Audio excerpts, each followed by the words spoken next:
السلام عليكم ورحمة الله وبركاته داوديال كسو دواده برنامجka arrimaha bulshada oo haadahayo kale aad ka daawataan muqbaahiyaha STN xarunta dhexe uu ku leeyahay magaalada tan Nairobi barnaamijka bulshada ayaanu inta badan uga hadalnaa waxyaabaha inta badan bulshada dhexdeeda ka dhacay waliba dadka danyarta ah iyadoo mararka qaar aanu ku soo casuuno barnaamijka si markaasi arrimahooda ay ugu fududaadaan ama ba dhibaatooyinka haysta bulshada aan ugu soo bandhigno si ay xal ugu helaan hadii ay awood loo ogolaado toddobaadkan barnaamijka waxa inoogu marti ah ayaan Shariif Maxamed oo ah iyadu dhibanaha in badan nolosha la soo daala dhacaysay iyo waliba wariye Xasan Muqtaar Axmed waayeelka oo horaan ka howlgali jiray dhinaca iyo gobolka waqooyi bari Kenya isagoo waliba si gaar ah ula socday arrimaha ayaan isagoo waxyaabo badan isku dayay inuu ka caawiyo iyo waliba halka maanta nolosheeda ay marayso sidoo kale ayaan waxa ay maanta doonaysaa in daawadayaal ay idinka codsato ama bulshooyinka Soomaaliyeed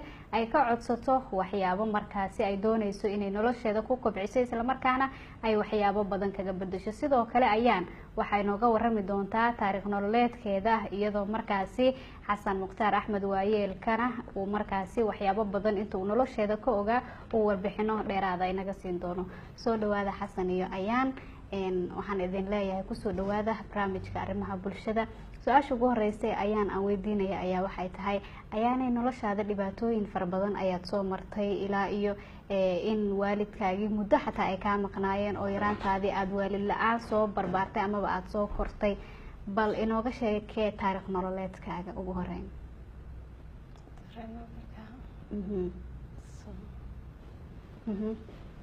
The time I was looking for my parents, so I was looking for my parents.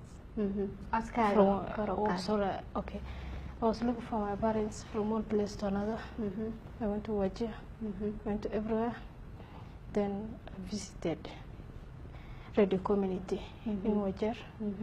Then I got Hassan and Halima Kaya, that the one who helped me to get through looking for my biological parents. aad baad u mahadsan tahay maadaama ay Xasano ayaan aysan si wanaagsan ugu hadli karin afkii Soomaaliga bal adigu taariikh nololeedkeeda intii ay kaaga sheekaysay iyo waxyaabaha aad ka taqaanay hadii aad nooga waranto waa tahay waad mahadsan tahay aad iyo aad ayaan kugu mahadcelinayaa isla markaana barnaamijkaadan aad arrimaha bulshada aad uga hadashaan isla markaana Soomaalida kolba dadkii dhibaataysan iyo arrimahooda laga hadlo horta waa kaaga mahadcelinayaa marka koobaad ayaan sidaad arkayso af Soomaaligeeda Soomaalida hadda ku soo biirtay mar dhow oo meel Soomaali ah kumaysan soo korin waxay la soo kortay dad aan Soomaali ahayn oo Kenyaanka kala ah dabcan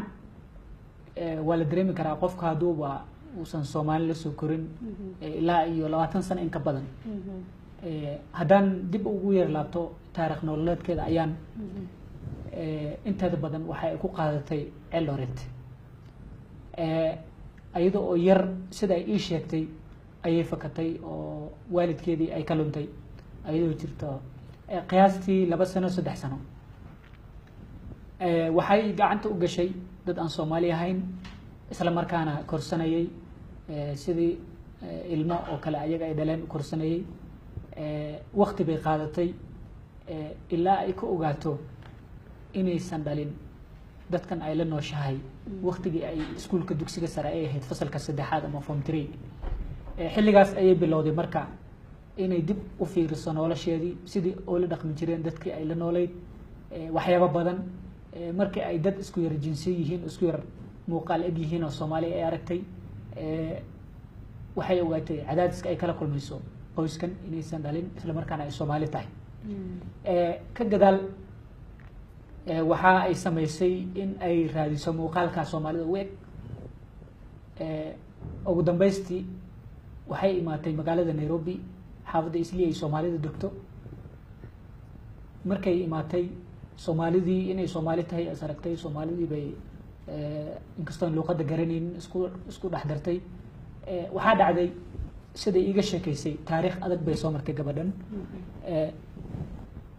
yaraanteedii iyadoo cadaadis badan la soo kulmaysay markii ay ahayd iskuulka ay baranaysa maalin maalmaha ka mid ah waad ogsantaho iskuulka markii ciyaalka ay dhiganayaan qaladaad bay sameeyaan waalidka loo diraa maalin maalmaha ka mid ah waxaa dhacday in ay qaladaad samaysay isla markaana la dhahay waalidkaadi u wac isla markaana ninkii horaanteedii hay soo korsaday waalidkii aabbaha u ahaa ay u wacday gabagabadii macallimiintii iyo isagii oo xoogaa ayadoo la fadhida khilaaf dhex maray wuxuuba markaasi horteeda ka dhahay ma dhalin gabadhan waad igu dhibteene ayadana sidii ii sheegtay haddee soomaalida ogsoonto iska ilmo iska dhib badan bay ahayd markay sidaas maqashay iyo waxay xaqiiqsatay inuu ninkan dhalin waan gabadhan isla xiliyadaaba waxay bilowday inay raadiso waalidkeedii hooyadeedii aabaheed xaggay ku dambeeyeen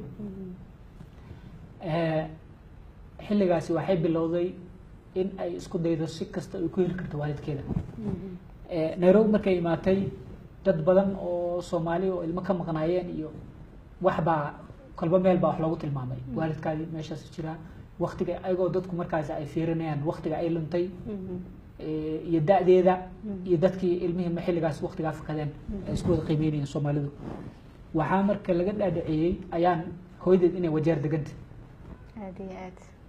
aabaheedna uu dhintay waxay kaga dhigtay inay raadiso ama ay hesho hooyadeed maadaama aaba lagu dhahay wuu dhintay hooyadii ayay ku dadaashay in ay markaasi raadiso waxaa dhacday marka wajeer maynan garanaynin nairobi naftarkeeda dadka mayn garanaynin gaarigay raacdaa wajeeray tagtaa way la soo laabataa way tagtaa way la soo laabataa meelaha yar istaagtaa haddanana way soo laabataa maadaama aysan cidna ka garanaynin maadaama aysan cidna ka garanaynin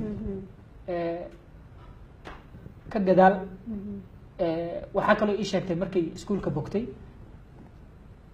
waxay is ogaatay waalidkeedii inay ka dhuntay form 3 markay ahayd marka waxay tiri waxaan niyooday inaan dhamaysto iskuulka markaa kadib aan weydiiyo waalidkay meeshii ku dambeeyeen markii form 3 ay ku jirtay ayay ogaatay in ciidan ay la nooshahayba aysan dhalin ay waalidiinteediiba raadiso sax marka waxay samaysay fikrad ah in ay iskuulka iska dhamaysato markay ay bogto iskuulka form 4 inay ninkan tiraahdo hooyaday aabahay ii sheeg meeshii aad aniga iga kantay waxay sheegtay in markii ay ahayd form 4 markay bogtay inay ninkii soo korsaday ay u wacday ay tiri waxaan rabaa hooyaday aabahay miiska inay isu sarto meesha iga kantay arrintii waxay ku wargelisay lamaha ammaanka dowladda xafiisyo badan meelo badan ay gashay ninkii waa miiska wada hadalka la keenay ayadii iyo isagii ka gadaal ninkii wuxuu dhahay maadaama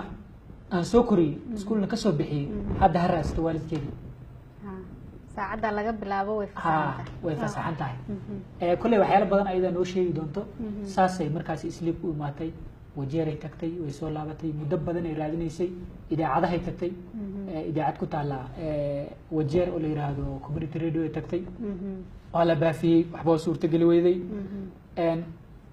waxaa sidoo kale ay tagtay idaacaddii BBC-da waa la baafiyey meelo badan ay martay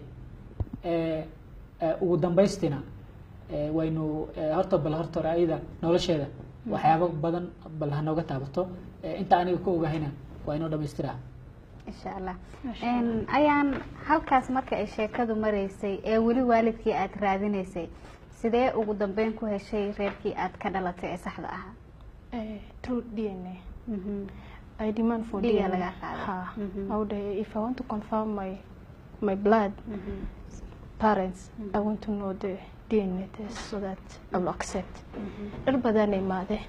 La noqon laakiin af Soomaali si fiican ma kasay. Lin malaha anaga dadka si faansiin doono u turjumi doono inta aadan garanayn. Haye. Ma santahay. Xasan ma santahay you help me a lot. The time I was in Wajir, life was so difficult, so hot. So alhamdulillah, they assist me. I say thank you 1,000 times. Life was so hard. The time I just feel lonely with myself. That someone tell you that and the time, you know, I told the, you know, I was having a problem the time I was in school. Something disturbed me in my mind. Then teacher say, you are not, you are failing your exam. Then go and call your parents. Then teacher told him, I'm going to correct myself. Don't go. I'm sorry. Then say no. I want to see your parents. Then I called Dad, let us go together. He refused at the first time. Then I say, I'm not going to school until you go with me. Then he followed me. Then I just wanted to hear what teacher wanted to tell him. Then you know what I say? He say, is she your real daughter? That time I wanted to hear in library. I wanted to listen. Then he said, no. Annie Madeleine. But I don't want her to know that. Annie Madeleine. I get shocked. I just went to guidance and counseling teacher. That time we have a guidance and counseling in school. I told the teacher, I thought it's my father, but he said to the headmaster that it's not my. Then she guided me, said, just think about your education first and cool down. We'll support you in case of anything. Behave nice. Then I said, it's okay. I just keep the promise from my guidance and counseling teacher. I just continued my education. Then I completed, I was in Form 3, Form 4, I just wait for it. But still I'm doing some investigation. I'm just doing my own investigation around the Eldoret area so that if I can get my parents from, just asking people. Just asking the families around, making friends together. I'm doubting this Baba. Baba, he said that I told the teacher that it's not my father. She's not my daughter. Then that time I was just like, oh, what can I do? Where will I go? Say, no, I can't stay with someone who's not my real parents. Oh, ABCD, you are treating me like this because you are not my father. Oh, you guys, you are like this ABCD, you know. Then, alhamdulillah, at the time I was in boarding school. I just come holiday sometimes. But I guess that mother, she's mistreating me sometimes bad. She's saying, go and look for your parents. Then, okay, we are not that having a good relationship in between all of us. Because, you know, I didn't grow up with them. I just grew up in missionary school, but testimony, they just pay, they just pay for me the school fees. Somehow, through human right, I'm demanding for human right. The time I completed my education 4-4, I called them there. I tell them, let us know each other. We sit together. Then I asked her why this mother, she's treating me bad. She told me that she's crazy. Oh no, she cannot tell me anymore. Since when I was young up to now. It's just a big story. I'm sorry, it's okay. So now it's like life. I tested a lot of people DNA. Then now I got my biological, but I tested my big sister with parental DNA. She stayed in Garissa. Although we tested, but we sit together to see the history, how I lost. Then my uncle, everybody tell me, your mom, she passed away when we were young, just in Nairobi area. Then I just, okay, I accepted. But both my parents, they passed. But the person I was looking for, my parents, they're not alive. I expected my brother and sister, they're going to behave nice. But no, life is not the way I expected. It was become like harder to me again. So now I just looking for my own life again. If they're not supporting me. aad baa u mahadsan tahay bal waxaan aad uga sii xumahay in ayaan aysan awoodin in afka Soomaaliga ay si fiican ugu hadasho ay arrimahaasi ku sharaxdo hase yeeshee afka Ingiriiska ay ku sharaxday Mukhtaar oo mar kale xaaladaheeda la socday ayaan wali jecelahay inuu haddana dadka u sii faafahayo waa tahay Foos in badan ayadaaba ka dhawaajisay inkastoo luqadda afka Ingiriiska ay ku sheegtay xaaladaha ay soo martay ay ka sheekaysay waxa kale oo sidoo kale ay xustay ilaa haatan meesha ay xaal mareysay inay heshay waalidkeedii sidaan ka dhawaajiyay gabadhan waxay sameysay dadaalo badan oo ay waalidkeedii ku raadinayso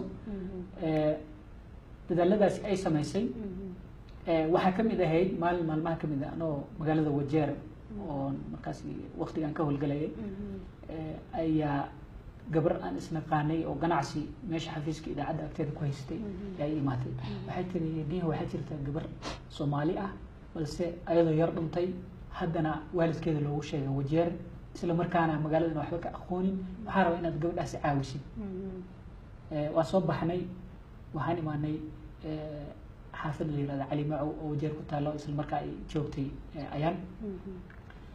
ayaan marka ani waxay la socday dhalinyaro kale oo ayagana saxaafadda ka shaqeeya markii ayada ahayd xitaa waxay naga diiday inaan sawir ka qaadno waxay markaasi ahayd qof xaaladeedaba aan deganayn oo kacsan oo u malaynaysa inaba hooyadeed wajeer lagaga dhex qardamaan aad iyo aad cabsi badan ay ku furan aad iyo aad waa dareemi kartaa haddii qof hooye lahayn aabba lahayn dad garanaynin isla markaana jecel inuu helo waalidkiisii aad iyo aad waan tashanay waxaan ahnay gabadhan inaan caawino waaye maadaama ay gabar dhiig soomaaliya tahay bal soomaalida aan uga dhex raadino ugu dambaystii way isoo wacday way ii imaatay waxay tiri waxaan rabaa in lay baafiyo waalidkayna ila raadiyo waxaan sameeyey sawiraan ka qaadnay waxaan geynay idaacadda star f m meeshii cod baa lagaga duubay sawirkeedii yaan ku baahinay idaacadda iyo baraha bulshada iyo dhammaan meel kaste ka gadaal dad badan baa soo sheegtay muqdishoa laga soo sheegtay wajeera laga soo sheegtay habaasweynaa laga soo sheegtay nairobia laga soo sheegtay mombasa laga soo sheegtay dad badan ayaa soo sheegtay qof kaste marka uu fiiriyey muuqaalkeedii iyo waktigii ay gabar ka dhuntay wuxuu yihi anaa dhalay waa gabadheedii ha waxay igu darnay dadka qaar markay kusoo wacaan way oynayaan gabadhan anaa garanaya gabadhaydii aa dhishay maamo muqdisho iga soo wacaysa xasuustaan dad badan oo aada isku lahaysiinayay ayaa markaasi soo sheegtay waxaa dhacday marka in laga baaro d n a ga dhiigga oo markaasi la ogaado qofkii waalidka u ahaa dad badan marka la baaray ugu dambaystii oo weliba wakti dhow ahayd waxay is yeesheen gabar degan gaarisa qofka hadda ugu dhow waa gabadhaasi gaarisa degan gabadha gaarisa degan marka dadkii idinla soo xiriiray markii la baafiyey ayay kamid ahayd dabcan waxay kamid ahayd dadkii d n a gii la baaray dhiiggii waxay noqdeen way is yeesheen gabadhaasaa marka sidaas ay ku heshay ayaan waalidkeedii amaba ehelkoodii waxaa kaloo markaasi soo baxday inay hooyadeedii aabaheedba dhinteen walaalaheed aynan joogin kenya ay wadamo kale iyo meelo kale fog ay kala jiraan Europe, UK. marka horta culays badan baa naga dhacay markii aan ogaanay familigeedii Masha Allah. oo taasi waan ku guuleysanay waxaa kaloo markaasi noo soo raacday in familigii amaba ay ahayn dad hanti badan haysta amaba gabadhii gaarsaa deganayd haatan nairobi ay joogtaa dad kale oo qaraabada ah ayay la nooshahay oo dhinaca hooyada ay qaraabo ka yihiin in badan ay la soo xiriirtay waxay tiri niyahow waad mahadsan tihiin waalidkeedii hadda waan helay laakiin nolol aan u baahnahay waxaan doonayaa in lay caawiyo sidii aan ku heli lahaa dhaqaale waan la kaftamay waxaan dhahay maxaan jeclaan lahay waxay tiri dukaan baan rabaa inaan furto gabar baan ahay wax badan asiga baahnahay dad baan dulsaar ku ahay waalidkeyda way dhinteen walaalahay ma joogaan waxaan dareemayaa arrimo badan oo culeysa waxaan doonayaa sidaad marka hore waalidkay igu raadiseen haddana inaad igu raadisaan caawin aad baa umahadsan tahay waan rajeynayaa in bulshada daawanaysa ay caawiso ayaan markii aad reerkii kusoo koriyey kasoo tagtay ee aad ciddii saxda ahayd ee aad ka dhalatay aada heshay ma kusoo xiriiriyaan ama ma wada xiriirtaan ma isla hadashaan ma is raadisaan tan iyo markii aad kasoo tagtay kadib Family meesha ani soo koriya. No, we don't talk. I just leave them. Yeah. okay mukhtaar haye weli waxaan jecelahay in markaasi aada ahaato qofkii xiriiryaha ahaa ee ayaan fariinteedii sida saxdaa bulshada ugu gudbinayay xiriirka iyada iyo faamilkeeda kala dhexeeya hadda waxay sheegtay inaysan faamilkii hore soo koriyey soo barbaariyey inaysan xiriir markaasi sax ah la lahayn waa tahay waa sax wax xiriira oo kala dhexeeya ma leh waxaaba intaas sii dheer in nolosheeda ay khatar ku jirto sida ay sheegtay markii ay gabadhii ogaatay inaysan reerkaas ka dhalanin oo ay bilowday inay raadiso soomaalidii iyo dadkeedii waxay ii sheegtay ninkii soo korsaday ee haystay inuu isku dayay inuu dilo ha muddo harun dhowr jeer ayay sigatay in la dilo ilaa iyo haatan waxay ii sheegtay islii naftarkeeda in laga dhex raadiyo oo nafteedaba ay khatar ku jirto marka gabadhu xaaladeeda waa sidaa dadkii ay soo korsaday ee markaasi haysan jiray xiriir kama dhexeeyo waxaa ka dhexaysa cadaawad marka haatan waxay doonaysaa inay hesho ammaan waxay doonaysaa inay hesho nolol inay noqoto gabar soomaaliyeed hadda af soomaaliga barataa waxay doonaysaa inay soomaalida dhex gasho waxaan umalaynaya inay ku hadasho kalanjiin mataqaana ha waa hagaag aada ba mahadsantihiin ayaan ugu dambeyn bulshaweynta soomaaliyeed ee ku daawaneysa taariikhdaadii iminkaan ka dhaadhicinay sida fiican aan ugu sharaxnay qisooyinkii kala duwanaa aada soo martay aan uga sheekeynay maxaad hadda ka codsan lahayd amaba aada ugu baaqi lahayd inay kugu caawiyaan hadda waxa aad ka codsanayso inay kugu caawiyaan oo aada leedahay maanta waxaan ahay gabar iyadoo keligeed nool ama markaasi nolol fiican aan haysanino nolol fiican inay si yeelata rabto maxaa dadka leedahay waxaas ayaan idinkaga baahanahay I need some help. Just let them to assist me for the sake of Allah, because life becomes so hard to me again. It's not, I'm feeling not okay with myself. That my brother, they're not supporting me. Not even me too, but all of them, they're just like, they don't have good communication with each other. So I just came yesterday. No, we just talked through the phone, but we don't know each other that much. So, no need of bothering someone who just becomes so silent that the first time we talk, but so may I say, I just need help from Muslim. aada waa mahadsan tahay xasan mukhtaar axmed waayeelka codsigaasi ayaan ay gudbisatay afka ingiriisiga ay ku gudbisay iyo fariintii kale iyada iyo walaalkeed kala dhexaysay ay nala wadaagtayba waxaan jeclahay inaad iyadoo soomaaliya bulshada mar kale la wadaagto maadaama caawiyaheedii horeba aad ahayd welina dabcan caawinteeda aan jecelnahay inaan ku guulaysano waa tahay waa mahadsan tahay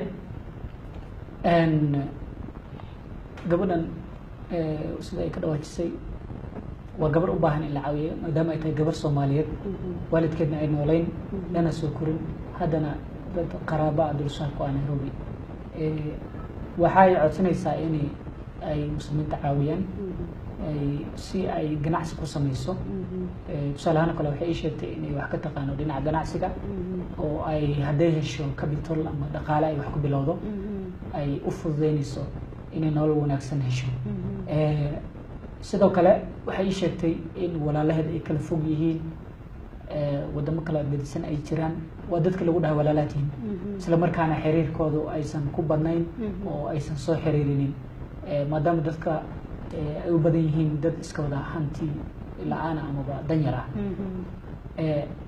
marka in badan bay codsanaysaa inay muslimiinta caawiyaan ooy gabadhaasi maadaama ay tahay gabar soomaaliyeed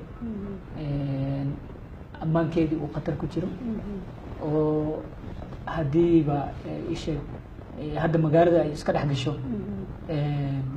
amaba meelo ka baxsan islii ay aado ay cabsanayso waxay rabtaa haddan inta ugu badan inay soomaaliga barato ay soomaalida dhex gasho waayo waa gabar soomaaliyeed laakiin afka soomaaliga ma garanayso soomaalida dhaqankeeda ma garanayso muddo kooban ayay hadda joogtaa dadka ay la soo kortay asal ahaan yay ahaayeen dabcan waxay ii sheegtay dhinaceeda haddaan ku celino ayaan dadka aada la soo kortay soomaali ma ahayn soo maha kusoo koriyey Also in Somali moho, yay ahaayeen but they are mixed with Kalenjin or Boran, something like that. foran iyo Clinton Haye. Because Mzee Zamani is a soldier, the Getman. So I just heard a story from him. His mouth is say like that. So I asked my after Abdurrahman, he say soldier is the one who kidnapped me to take me. Then the time he took me, he just take me as his child. But Misha Marak Eldoret, He took me to Marakwet when I was young. We come to Eldoret just when I was around 4, 5, something like that. The time I say I'm half doubting with them, I was not comfortable even when we were together. I decided to say I want a boarding school. So even my school fees, some teachers, they're supporting me. I don't know, they see some sign that they're not caring me that much. So alhamdulillah, I educated, but like I'm just looking for life. xasan waa tahay sida ay ka dhawaajisay kolley waa nolosha adkeeda ay soo martay iyo inaan daryeel badan aynan ka helin dadkii yaraanteeda ku xaday gabadhan dabcan waa la xaday gabar fakatay maaha ayadoo yar baa aad bay u yareyd xilli ay fakan kartay joogeen marka waxaa jirta sheekooyin badan oo ku dhacday Soomaalida hadda ka hor waxaa dhacday gabar inay luntay ayadoo yar oo 3 sano jirto sida ayaan oo kale isla markaana ay dad ay qaateen xilliga ayada ah soo korsadeen 27 sano xilliga ay jirtay yaa waxay bilowday campaign in warqada ay ku qorto inay waalidkeeda raadinayso markay isu waatay inaysan familiga ka dhalan kadibna ay dib u heshay waalidkeedii markay dad badan sidoo kale DNA laga baaray waxay la mid tahay gabadhaas oo kale ayaan maadaama halkan ay gacmo Soomaaliyeed ku jirto nolol adagna ay soo martay haddana aysan nolosheeda wanaagsanayn oo macnaha dhinaca dhaqaalaha inay waxaana la gudboon inaan bulshada u sheegno gabdho badan oo Soomaaliyeed oo waxaa jirta ayada la mid ah oo fakadeen isla markaana waalidkeedii qaarkood helin qaarkood heleen balse nolol fiican aan helin waxaan filayaa inay barnaamijkaada u noqon doono kale tusaale in dad badan oo fakaday ay imaadaan TV-yada ay waalidkooda dhahan hanala raadiyo ama waxna loo qabto waana barnaamij aad u muhiim ah oo kaaga madcelinayna aad baa u mahadsantihiin xasan mukhtaar axmed waayeelkii iyo weliba ayaan shariif daawadayaal barnaamijkii arrimaha bulshada ayaan intaa kusoo gabagabaynayaa bulshaweynta Soomaaliyeed waxa ay caan ku tahay in qof walba walaalkiisa dhibaataysan uu garab qabto isla markaana uu soo gaarsiiyo ilaa iyo meel uu nolosha halkaasi kala sii qaadi karo daawadayaal gabadhani idinka ay idin baahan tahay bulshadeedii ay dib u soo dhaxgashay nolosheeda dhibaatooyin badan iyo rafaad badan oo ay soo martay kadib maanta alxamdulillah way ka nabad qabtaa iyadoo wali baqdin ku sii nool oo wali la sii raadsanayo ay haddana jeceshahay inay nolosha heer ka gaarto aad caawisaan maanta way idin soo hor fariisata caawin ay idin weydiisatay waan rajaynayaa in haddii eebaha awood lagu ogolaado aad markaasi kala qayb qaadan doontaan caawinteeda iyo waxyaabaha badan ee ay idin weydiisatay hami sare ay leedahay waa qof wax soo baratay haba iska niyad jabsanaato in muddo ay soo niyad jabsanayd oo reerkeeda ay raadinaysa maanta alxamdulillah dadkeedii ay ka mid tahay cid rasmiga ahayd ay ka dhalatay ay heshay hase yeeshee waxay u baahan tahay heer iyo mustaqbal wanaagsan inay sii gaarto dadkii soo garab istaagi lahaa ee garab qaban lahaana maanta waa inaga fadlan aan isku dayno in gabadha walaasheena aan caawino barnaamijkii arrimaha bulshada ee STN ayaana intaa kusoo gabagabeynaya anigoo Foos Ciida ayaa idin soo saartay inaan socodsiinaysay waxaan aad ugu mahad celinayaa wariye xasan mukhtaar axmed waayeelko in badan arrimaha ayaan la soo socday isla markaana heer fiican soo gaarsiiyay waa heerkii aanu maanta garab qaban lahayn aad baad u mahadsantihiin labadiinaba tan iyo kulan dambe nabadgelyo